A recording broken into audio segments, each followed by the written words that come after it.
Today we're going to be talking about air filters.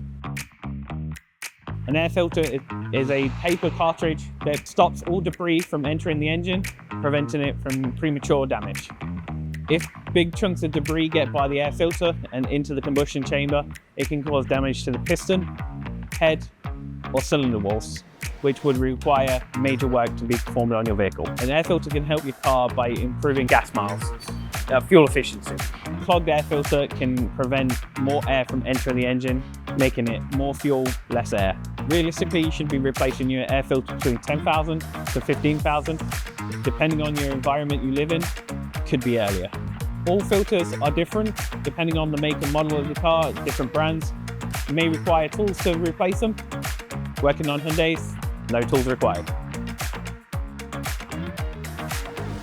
Now, underneath here is where the airbox is. To access the air filter, click these two tabs right here, and there's two tabs at the back. Lift it up, pull the air filter out.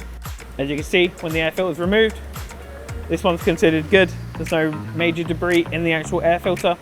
Depending on the area you live in, you could get leaves, rocks, any type of debris.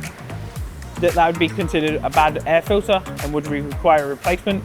But as you can see, this one's good, so we can reinstall this. One thing to take note is you've got a tab here and a tab here. Now it's directional where this air filter fits. This fits closer to the battery.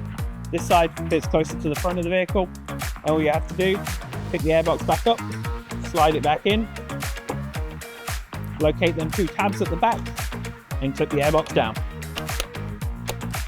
And that is how you replace the air filter. All you've got to do is close the hood. Air filter's done.